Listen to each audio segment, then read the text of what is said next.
The Culture Pop Podcast is brought to you by the law offices of Jacob M. Ronnie. Accident or injury, call Jacob and Ronnie. Call Jacob. Hey, it's Mase. If you or a friend or loved one is injured in an accident, the first person you should call is my friend Jacob. When I did this, Jacob was great. He helped me by talking through the next steps, which really put my mind at ease. When you're injured in an accident, you got to have an expert. That's why you call Jacob, just like I did. Call Jacob, 844-24-JACOB. That's 844-24-JACOB, or visit calljacob.com. Call Jacob. Hey, everybody. Welcome to the Culture Pop Podcast. I'm Steve Mason. That is Sue Kalinsky, Sue Ballou. Saturday morning, February 3. What's happening? I've been up since 6:30 this morning. Why? I did a run walk, 4-mile run walk. Now, are you back into the run walking? Oh, I never stopped. Oh, really? No, never stopped.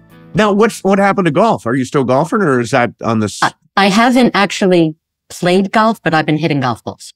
Okay. So I'm back at the range. All right, good. So you're run walking, you're playing golf. You're one of the most active people around.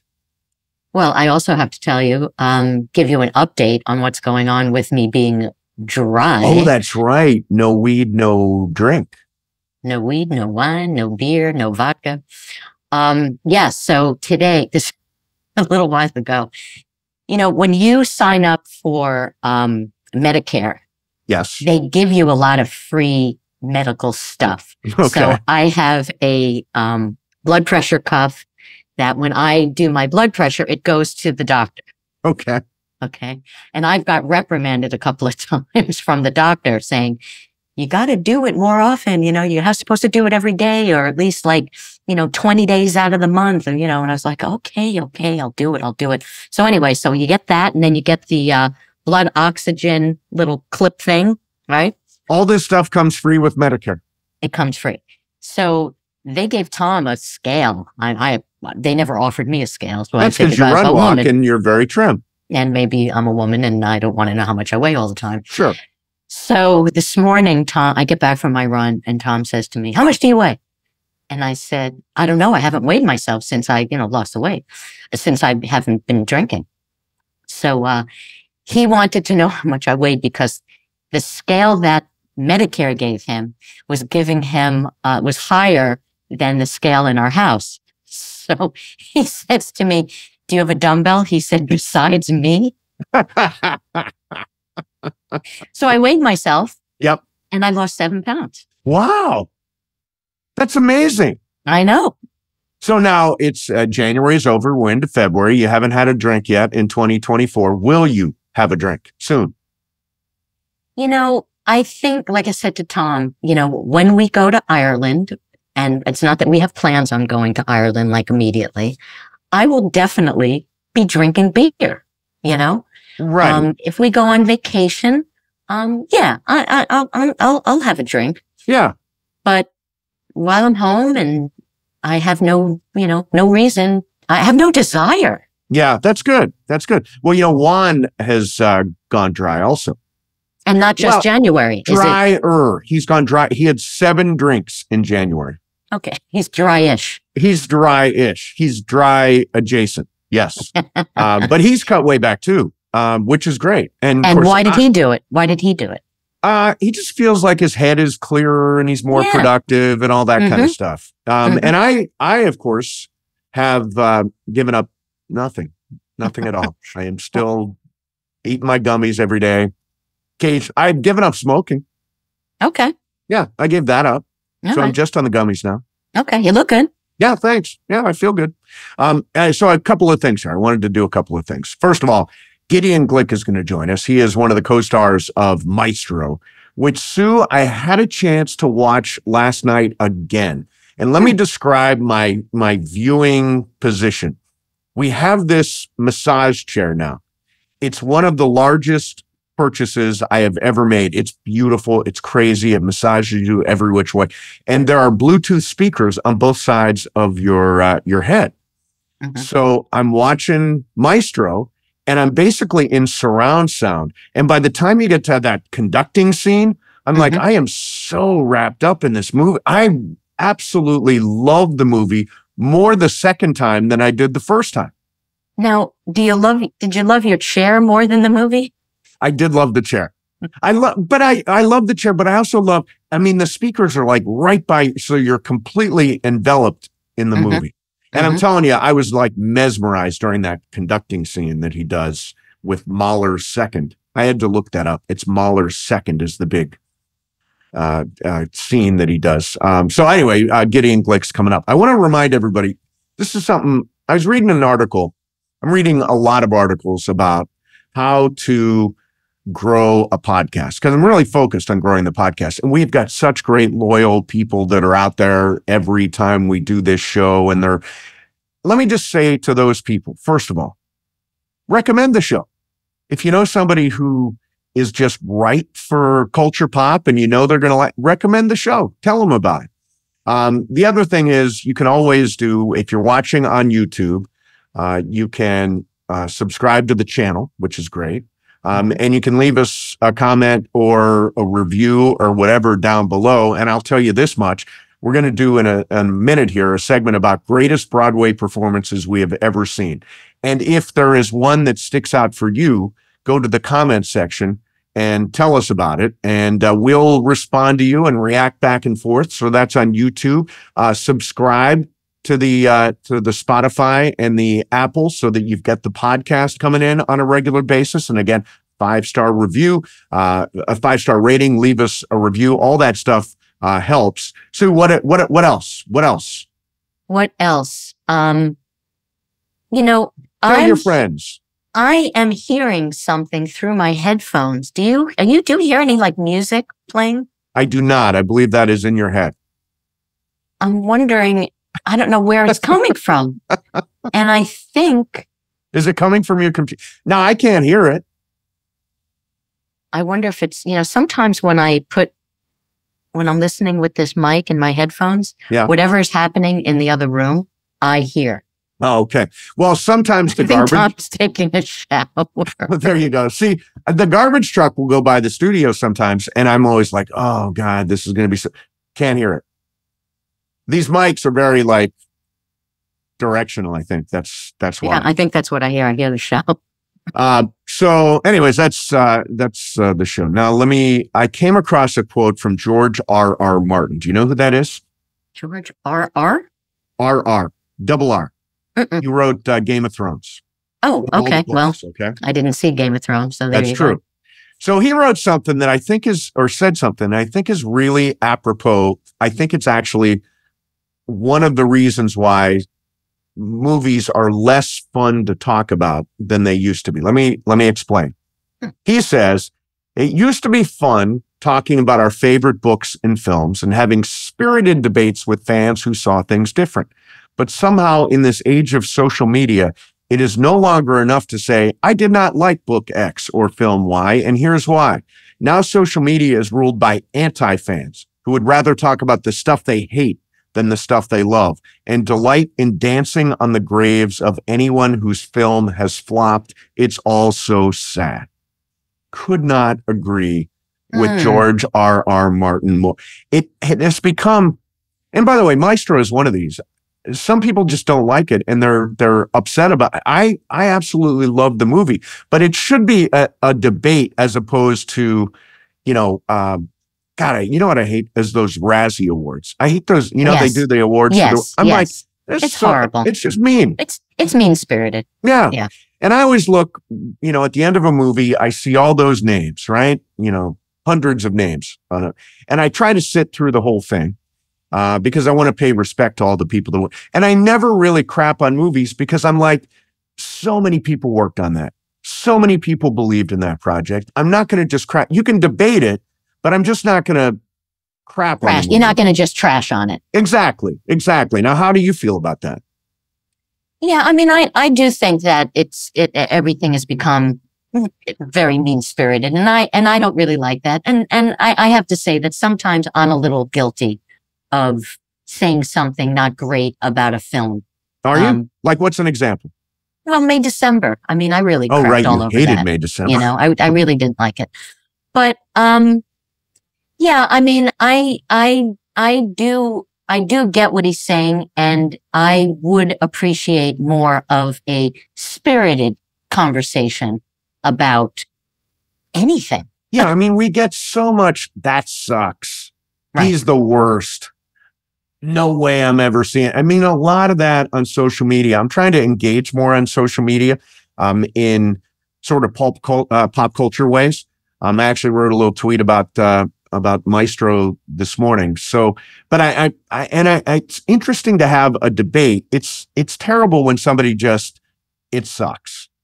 You know what I hear a lot when when a film is inspired by a true story and they change things dramatically. Yeah. People get very, very upset about that, even though it is inspired by this story. So it's not the exact story. And they do take liberties with adding things for dramatic content or whatever. Yeah. Like even with Maestro. I read, that, there were people that were upset because, and we're going to talk to Gideon about this, that the character he played, some people thought he got short shrifted because he was more in Leonard Bernstein's life than they portrayed in the film. Correct. And, this was Bradley Cooper's film. Yes. And he put in what he wanted to put in. Right. And he chose to focus on Felicia's story, yes.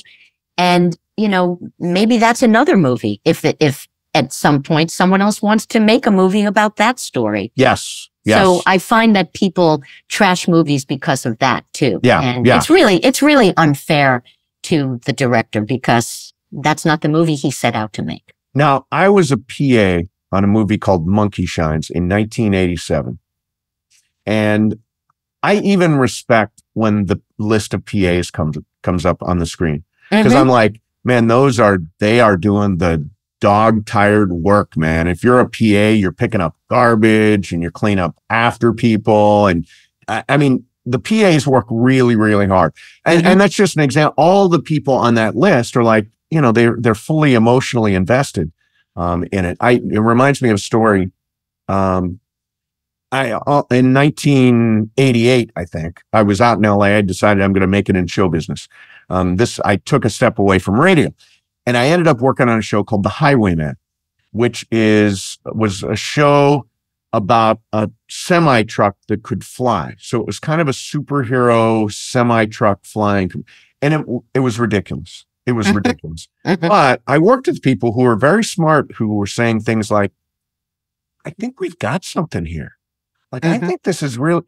And people do believe in a project. It was crap in the end. Oh, look, I just did exactly what I said not to do. It was interesting. It was an interesting experience, but it was not a very good show. Well, sometimes there's a thin line. Like I remember there was a show years ago. His name is Ron. He was in, oh my God, it's like someone vacuuming in my house. Ron Perlman. It wasn't Ron Perlman. He was in ER. He dated Julianne Margulies in real life. I forget his name. Ron something. Okay, he was in cop shows too. Okay. But he did a show where he played this blind cop. Yep. Who actually drove a car. No, really? Yes. And he fought crime as this blind cop. And it was more than a stretch. I mean, yes, it was yes. kind of ridiculous. So, I mean, sometimes there's a bit of a leap line that is required. Yeah. Yeah. I mean, sometimes it's like, I'm sorry. I mean, I know you guys work really hard on this, but I cannot go along for the ride on this show. But see, that's a sensible conversation. Yeah. Look, I'm not buying that. Yeah. That's okay. Right. Saying it's crap is right. Not nice. I'm going to try to, I set the rule and then immediately broke it, but I'm going to go back to following the rule. So it's hard. It's hard when something is, a little out there and you just can't buy it. I'm just not buying it. All right. So Gideon's going to join us here in a minute. And I thought he, by the way, was part of the original Broadway cast of Spring Awakening, which I saw him perform it. I saw Jonathan Groff and Leah Michelle. It's fantastic. But I thought walking up to that, how about our favorite couple of Broadway performances, actors who really blew you away. And I will tell you my first one. Okay. I was all of 17 years old, and we took our senior trip to Broadway when I was in high school. And we went to see Dreamgirls, the original Broadway production with Jennifer Holliday. And the end of Act One is one of the great moments I have ever seen on stage. I'm telling you, I'm not going. I mean, I'm like, oh my, she just blew it away. And I thought, how lucky. Now that performance is, you see it on the Tonys or highlights and all, and you're like, God, I got to see it live and in person. And it was my first Broadway show that I had ever been to. And I was just amazed at what Broadway could do. I get a chill just thinking about, because I saw it as well. Yeah. Oh God. And Such a great show. had never seen I had seen a lot of plays up until that point. When I was in college, I was in the theater department, and they used to take a group of students to Manhattan. I went to school upstate New York in New Paltz, so it was like an hour and a half outside the city. Right. And they used to, they rented a bus, and they would take the students. You had to pay extra for this, and you would see Broadway shows. So I got to see a lot of Broadway shows, Nice. When I was, 17, 18 years old. Anyway, that is actually one of my all-time favorite performances, because it was, it like went through your body. It was just, I had never seen a performer belt out a song like that and be so committed. And just the story too. I mean, it all was just. Wait a minute. What is the show? Dreamgirls. Oh, I'm sorry. You're talking about, I get it. I thought you'd switched off. Yeah. No. What I was saying is that I had seen a lot of plays when I was younger, but when I saw that show, up until that point, I hadn't seen a performance as powerful as that. And I saw a chorus line, the original. Oh, yeah. With Donna McKechnie. And, also that was just phenomenal. What's the big song, What I Did for Love, right? What was it? Music in the Mirror also was one of the top songs in that too. Yeah. That's when she's auditioning and she's talking to the director. Yes. And then she goes into that song because he's telling her how great she is, because she says, I'm a chorus girl. And he says, well, you're more than that. Yeah. Yeah. And then I ended up interviewing Donna McKechnie last year for the Silver documentary, because she was friends. She was in a show with Silver when she was a young woman. Oh, that is cool. I think she was a teenager, and she shared a dressing room. Everybody in the cast was in the same dressing room, but she was next to Silver. So they became very, very good friends. Oh, that's amazing. That's very cool. So that was cool. Okay. So I got one more. Okay. When I think Broadway, I think Patti LuPone. I'm such a Broadway nerd, right? So I wanted to see Patti LuPone in something. And we went to New York, and she was doing Gypsy. And we sat in the second row. And at the end of Rose's turn, the big, big number, she's out at the lip of the stage. And she's doing this for pretend applause, right? Rose's turn is, this is my moment. The place is just raucously, wildly applause for Patti LuPone. And she just owned that moment in such a way, that for me, it was just absolute magic. And right now, talking about it, it gives me chills. And someday I will be able to say, I got to see Patti LuPone on Broadway in a show that I think she won the Tony, or she won all the awards and all that stuff, and was born to play that role. There are very few people that can play Mama. She is one of them, and she just absolutely blew me away. She's a very, very cool woman. I actually got to meet her years ago. I was doing stand-up in Washington, D.C., and Kenny, my then boyfriend, he was at one club and I was at another club. And the club that he was at, he was performing with Dr. Katz, Jonathan Katz. Yeah, right. Jonathan was very good friends with Patti LuPone. So she went to the show to see them, and then we all met at a bar after, and I, hung out with her. And you hung out with Patti LuPone? Hung out, had drinks with her, but in typical Kenny fashion, he flirted with her the entire night. He was dancing with her, I don't remember if she was with somebody. She may have been, but she was just cool and fun and, Oh, that's anyway, awesome. She's everything. She's everything you would hope she would be. Nice. Yeah. Nice. All right. Do you have one more? I have one more. This was probably one of the greatest shows I've ever seen. It was the Lehman Brothers. It was the Lehman trilogy. Yeah. About the Lehman Brothers and their rise and fall. And I didn't see it on Broadway. I saw it here, but I saw it with the Broadway cast. Okay. And the actor who won the Tony for Best Actor, Simon Russell Beale, his performance. I don't even know how they were able to pick, because two of the other actors were also nominated for the same thing. Oh, yeah. They were equally incredible, but he won the Tony. But the entire cast was insane. But that I missed that show when it was in town. Yeah, I had talked to you about it, and I don't know whether maybe I had seen one of the last performances. I don't know. But if it ever comes back, no matter who is in it, you have to see it, because it's an incredible story. Yeah. Yeah, I definitely would love to see it. Sometimes going to straight shows, it's like pulling teeth with me. What'd you say? Not musical. Oh, you call them straight shows? I call them straight shows, yeah. You don't call them like drama or? I call them, I don't know. I think straight shows. Oh, straight shows as opposed to musicals. Okay. It kind of sounds like it has a double meaning. Yeah, it's not meant to. Yeah. It's not meant to, but I've heard that somewhere. I think that is maybe people on Broadway say that. I'm not sure. All right. You ready? I'm ready. Here we go. Our guest today has made his Broadway debut.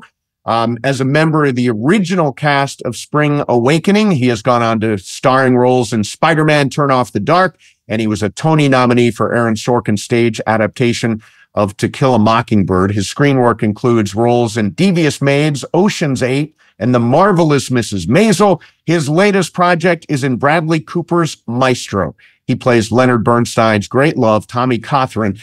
Gideon Glick joins us. Gideon, thanks so much for coming on, man.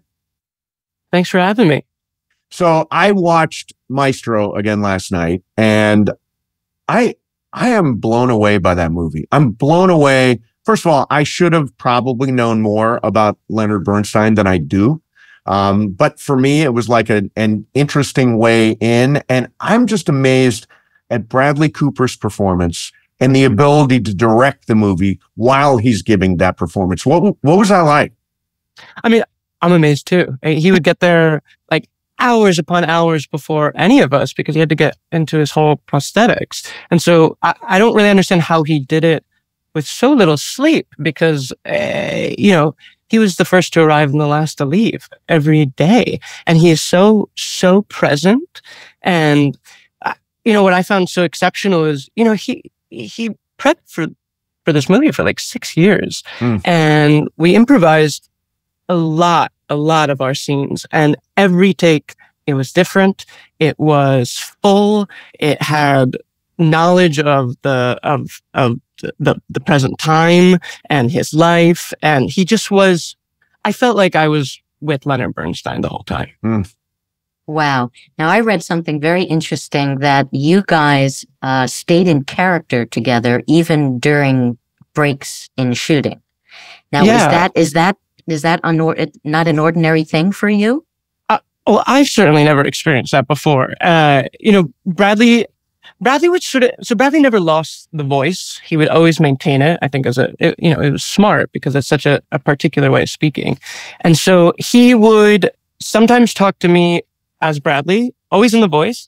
And then sometimes he would talk to me as Leonard Bernstein in between scenes. So much so that once there's a scene that I don't actually think made the final cut, but I didn't realize we were filming until 2 minutes into it, because he was always engaging you as characters, as the character. So I just thought we were just talking, but no, we were filming. You know what I love is a great long take.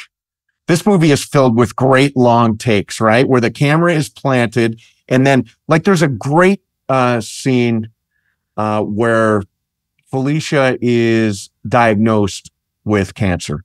And it's a really long take there beforehand, and then the doctor comes in, and then there's a reaction. I'm like, it has to be magic for an actor to work in that environment, especially like a theater actor like you.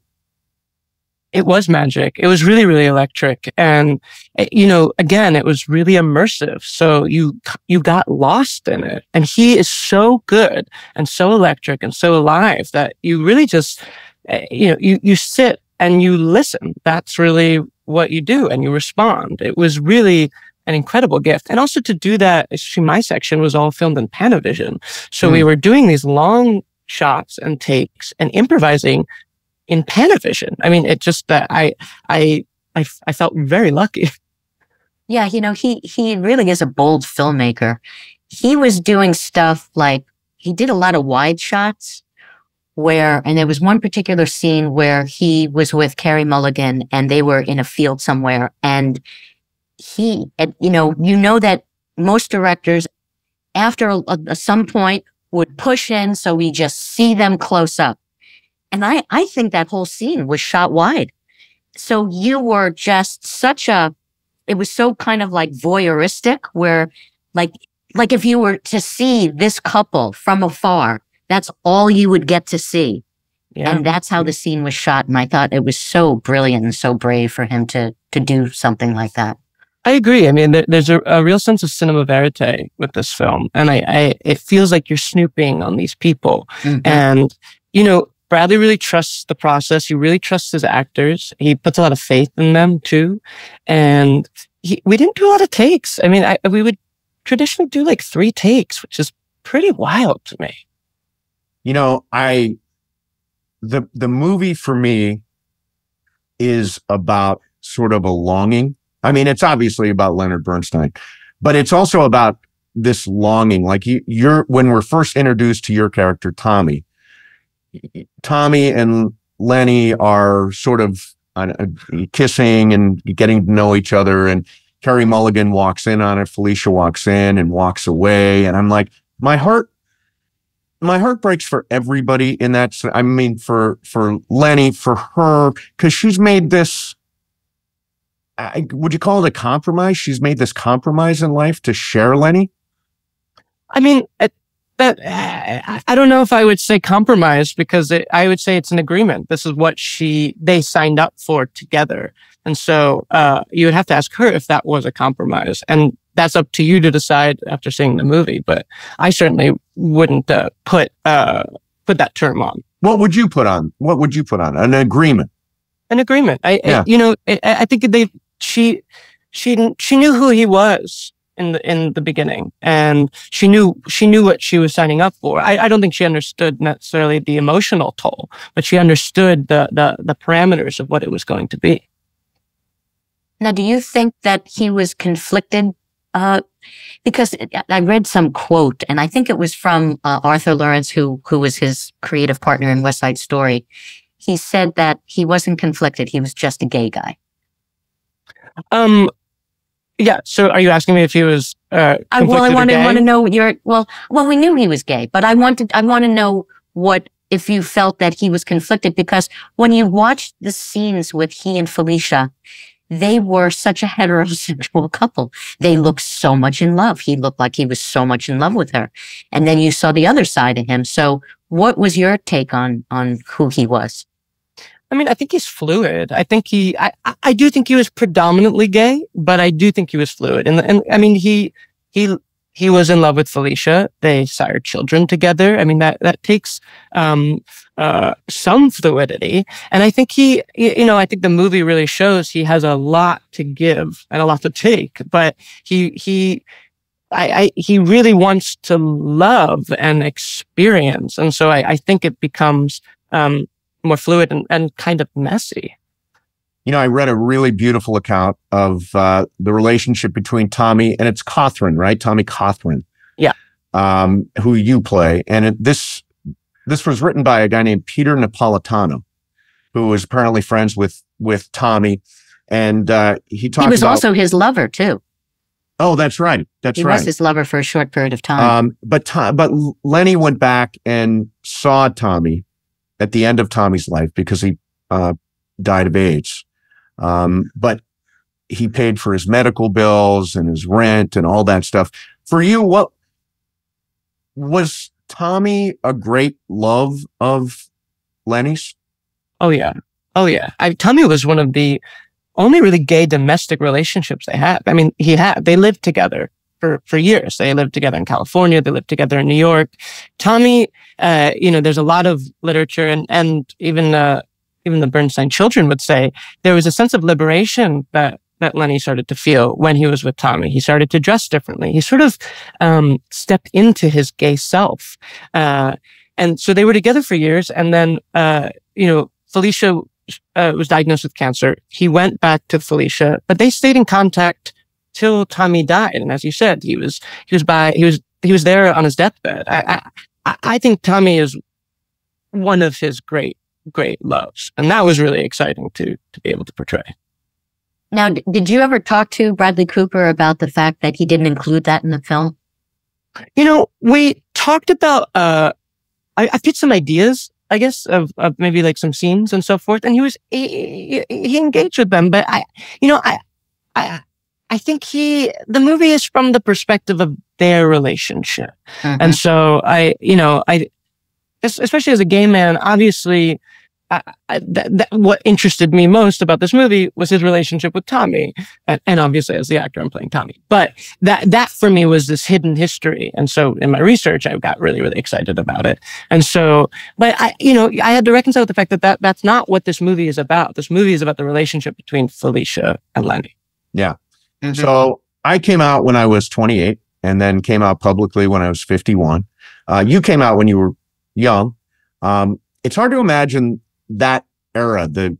I think about the Lavender Scare and I think about the 50s and the 60s and everything pre-Stonewall and what men went through during that period of time. And I find it really hard. I mean, I think we're lucky the era that we live in, but how difficult it must have been for Lenny and so many people like him in that era. Yeah, but I think what's interesting about his relationship with Tommy is how liberated it was. And I think that is really fascinating. And that was something I think we sort of pounced on because that relationship isn't that discreet. I think when you're seeing the movie, it doesn't feel discreet. And in real life, it really wasn't. It was this liberated love. And so I think that was really special about their relationship. And I think also when I was younger, sometimes I would date older men. And I know there was this, I could sense because I came out so early and Tommy was out quite early. I mean, they meet in his mid-20s, that there is this kind of spark about, sometimes with an older man and a younger man who is more self-actualized at that point. And that's sort of part of the attraction. And I think there was a little bit of that in their relationship. Yeah, because go ahead. I was going to say, there's that scene. One of the really affecting scenes in the movie was when he has to explain to his daughter, or his daughter has heard rumors, and he has to explain to his daughter, and his daughter says to him, "I'm glad it's not true."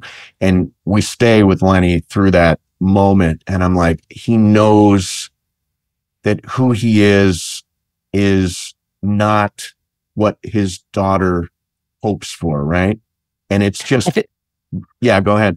Well, I was just going to say, it's my favorite scene in the movie. And I think Bradley is so brilliant in that movie because they stay on him and you see the thought that he has after it's done. And it breaks your heart. Yes. And I think what he does so well in this movie is conveying so much without words. And I think Carrie's incredible at that as well. And I think that scene is really evocative of that. Yeah. Yeah. Now, Bernstein's children had much to do with this, right? So, so they were around while you were shooting. And what was your relationship with them as an actor? Well, I only really met them after. It was really when we were starting to promote the movie that I met them. Jamie has her very, very famous book, Famous Father Girl. I hope that's the title. I'm not butchering it. It's been a while since I've read it. But and a lot of the movie, there's a lot of that book in the movie. And I know that they were really, really happy with the film and with Bradley's take on his life and how he inhabited their father. But, we actually we were really when we go up to Connecticut, that's really their Connecticut home. We were filming in their home. Wow. Carrie was actually in the scene where I come in with Bradley into the Connecticut home and Carrie's up on the stairs. She's wearing this dress. That is actually their mother's dress. Wow. And what's so spooky is it fits Carrie perfectly. They didn't alter it at all. That's amazing. That's amazing. Yeah. Okay, I want to talk about Broadway. Okay, let's do it. Because I'm kind of a Broadway nerd. So am I. Yeah. So I was blown away the first time I saw Spring Awakening. You were in the original Broadway cast. I ended up seeing it at least maybe 3 or 4 times. I absolutely loved the show. It premiered in 2006, but it was workshopped for a long time. When did you originally come on to that project? Yeah, I came on pretty close to production. I had auditioned for a workshop maybe a year or 2 before. And then they did a workshop right before they did the Atlantic production, and I was up for another part in the show, and I got very, very close to that. Then I didn't get that, and so then I went away. I thought it was over, and then after the workshop, they brought me back for the part of Ernst, and so I did one more callback, and then I got that part, and so I basically came in at the Atlantic, so pretty close to the end, or really the beginning of the actual production. And you were young. Were you 18 when you were cast in that? I was 17. I was a senior in high school. 17 years old. Now, were you out at that point?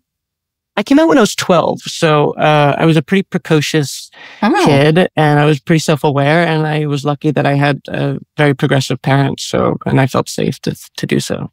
Wow. So that's very lucky. Yeah, very, very. So you're 17 or 18 years old. You're on Broadway. It's like the hottest show. Every taxi cab has got Spring Awakening on top of it. What's that like being essentially a kid in that world?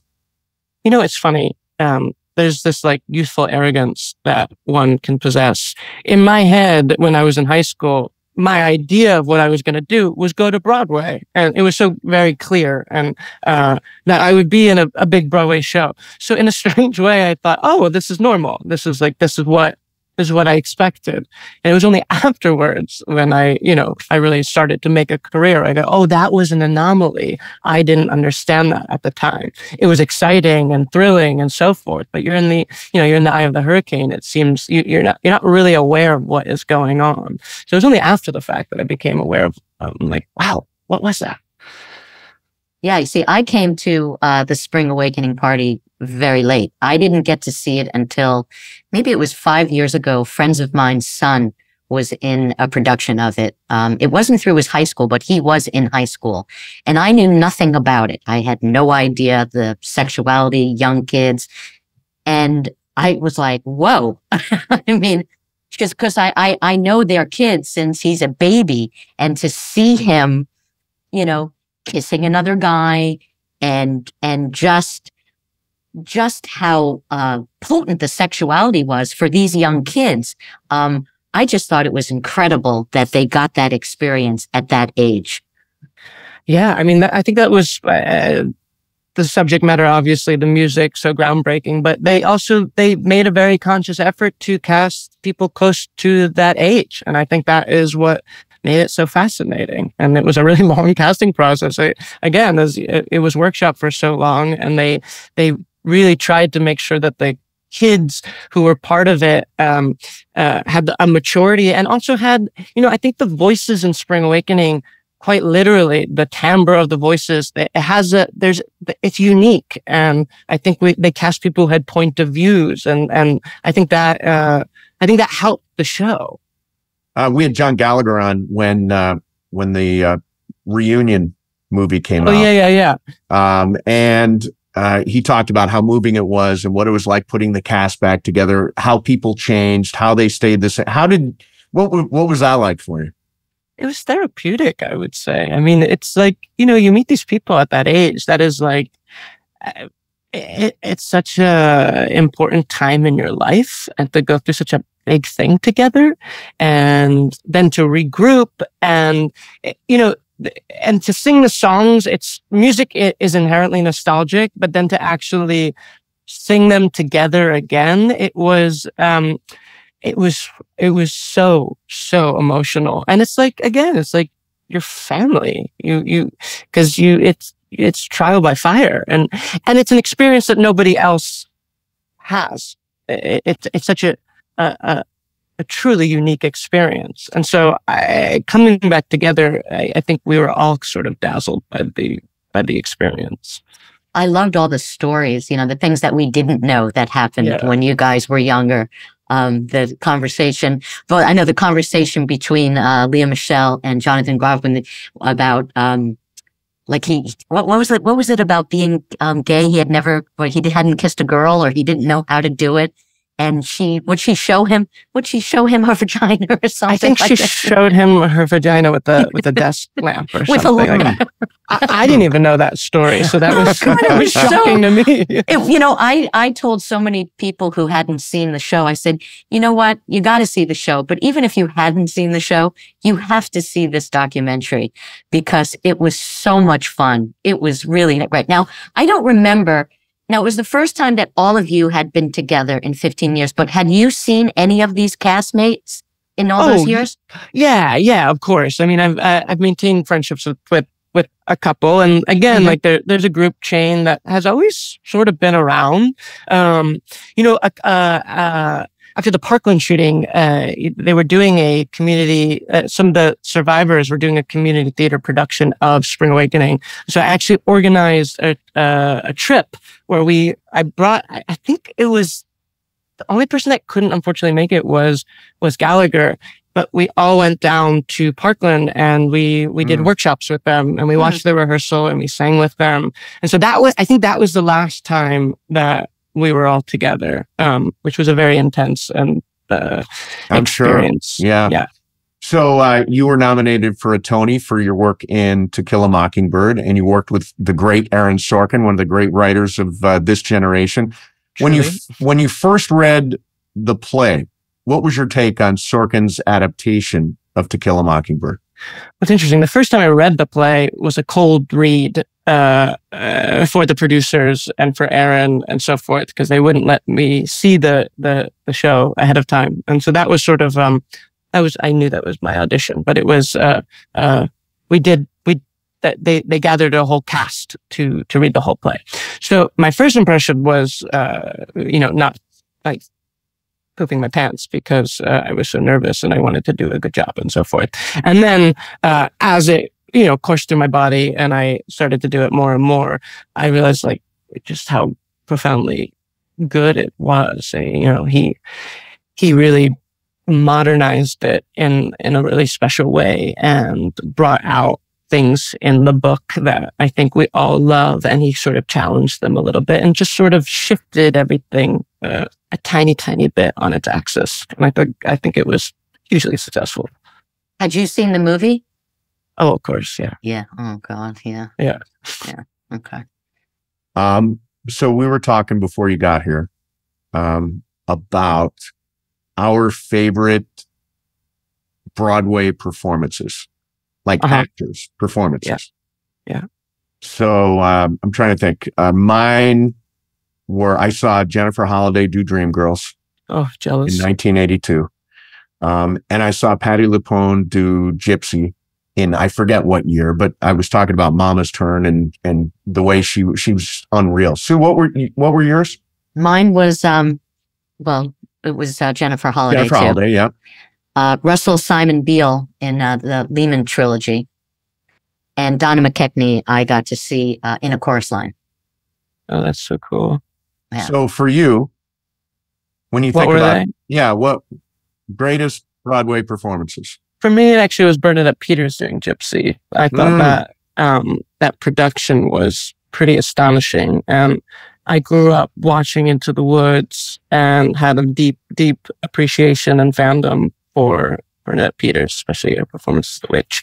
And I was really bowled over. I think she was really phenomenal. She does something that I think a lot of Roses don't do, where there was a sensuality and a sexuality. And it wasn't necessarily about the robustness. And I felt by the end, she truly could have been Gypsy Rose Lee. And she could have had, maybe she could have been a stripper. She could have been a star. And that I thought was very unique. And it moved me very much. So I try to get to, I was in New York over the holidays and I saw Merrily We Roll Along. Loved it. Which is great. I saw Kimberly Akimbo. Also love. Which is totally just unbelievably original. And then I saw Anne Juliet, which great, fun. But I didn't realize when I went in that it was a jukebox musical, and I sort of don't generally love those. So Right. What should I have seen? Or what should I see when I come back in the spring? I hope that not to plug a show that I was in, but the Little Shop of Horrors at the West Side Theater, I think it's going to be, I think right now it's starring Chris and Evan Rachel Wood. It's a really good production. I've seen it. I saw it a bunch with Jonathan Groff, and I've seen it since I've left. And it's really, Michael Mayer, who did Spring Awakening, really, really does an extraordinary job. So I would advise that. And I don't know what's going to be in the spring, but Right. I just saw Appropriate, which a Brandon Jacob Jenkins play starring Sarah Paulson, and I thought that was really, really extraordinary. Oh, Stereophonic. You must see Stereophonic. It's coming to Broadway. It will be there in the spring. It is one of the best plays I've seen in recent memory. Wow. It's sort of it's basically the making of the Fleetwood Mac, making of Rumors. And really cool. talk about cinema verite. You really feel like you're a fly on the wall, and the actors are incredible, and they all sing and they play instruments, and it's extraordinary. By the way, I saw the original. I don't know if it's the original.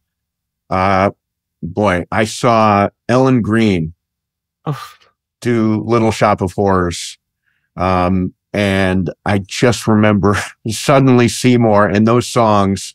She was amazing to see. She's amazing. I got to see her do it at City Center with Jake Gyllenhaal all these years later. And it's funny that we were talking about revisiting Spring Awakening all these years later. It's really profound to see someone who has mastered a character and then comes back, because you're watching a performance, but you're also watching, again, nostalgia, and you're watching a sense of looking back at the same time. And I cried the gayest tears when she sang Somewhere That Screen. I've never been so wet in my face. It was, Yes. so moving. I want to hear the lyrics to that song. I've cried What, the Somewhere That gayest- Screen? No, I know. I cried The gayest tears. Okay. What a great I'll write title. it. Yeah. That does sound like a good number. Yeah. Well, dude, this has been fantastic. Likewise. Really love doing it. Maestro is streaming now on Netflix. I watched it for the second time last night. It's amazing. I'm rooting for Bradley Cooper to win all the awards. I don't know if it's going to happen, but I hope he wins all the awards. I'm voting for him in the SAG Awards. And we'll see what happens. But can't wait to see what you do next, man. Congratulations on Maestro, man. Thanks, guys. It was nice to meet you. Nice to meet you. Meet you too. There you have it. There's Gideon Glick. Again, Maestro, beautiful film. And Bradley, I don't know why he's not. Apparently, it's going to be Cillian Murphy or Paul Giamatti. It's a really crowded category. They're both fantastic. But in the SAG Awards, I'm voting for Bradley Cooper. Yeah, he was great. And I don't know if I talked to you about this, but the best damn cigarette smoking I've ever seen in a film or just on the screen. This was definitely a masterclass on how to smoke cigarettes. Every person who is a smoking coach. Yep. Smoking coach. They have smoking coaches. No, they don't. Do they really? They do. Oh, yeah. Coach people how to smoke? We talked to Divine Joy Randolph? Joy Randolph. because I asked her if she smoked, and she said that she did have a smoke coach, but she watched Betty Davis. Oh, yeah. But what was amazing with their smoking, because a lot of times when actors who don't smoke, they inhale and nothing comes out, or they do one of these, like, they inhale and then they just go, you know? Right. They don't. But in this film, they were French inhaling. There was smoke coming out of their mouth, their nose. I mean, while they were talking, it was so real because they really knew how to smoke. Well, that's a bonus, right? Well, it was, because it takes me out of movies. Yeah, having never been a smoker, I didn't realize there was like a right way and a wrong way and a real way and a fake way. Really? Yeah, never even occurred to me because I don't know what to look for since I never smoked. Oh. Okay. By the way, would you say that is the gayest interview we've ever done, or the gayest show we've ever done? We talked about everything from Jennifer Holliday to Leonard Bernstein to Patti LuPone, Bernadette Peters, Spring Awakening. I mean, all of it. We really nailed it. And he said that he cried gay tears. Exactly. So. You know, I always think if somebody is listening that follows me on ESPN, they're like, "Oh my God, this is like a totally different version of Mason." Well, they don't know your love for Broadway. You don't talk about it on your show? Rarely does Jennifer Holliday get a shout out on Mason in Ireland. Unless she threw out the first ball. Exactly. All right, there you have it. There's a show for today. We appreciate you very much for listening. Again, recommend the show to somebody. We love that when you do it. And if you are watching on YouTube, make sure to hit the like button and leave us a comment down there. Actually, that's a good conversation. Greatest Broadway performance ever. Gideon's was Bernadette Peters in Gypsy. I had Patti LuPone in Gypsy. That's Sue. What do you got going the rest of the weekend? I am doing a little bit of work. I'm going to take a walk with my husband. Oh, that's nice. And I'm actually going to see a film tomorrow that. Do you ever hear of Laura Orness? Do you remember her? She was on 1070 or 980. She did sports and she did, I think, just news. She may have done weather. Yeah. She's a good friend. Her father owned the Clippers, I believe. What's the last name? Orness. Laura Orness. Laura Orness. Yeah, I don't know. Owned the Clippers? I'm almost positive he owned the Clippers before, what's his name? Donald Sterling? Before Sterling. I'm almost positive. He had something to do with sports. Yeah, I'm going to go see Argyle. Oh, okay. Well, anyway, I started to say she did a film about her brother, I think, who suffered from mental illness. So she did a film about him, which friends of mine have seen and said it's phenomenal. So I'm going to see that tomorrow. Oh, nice.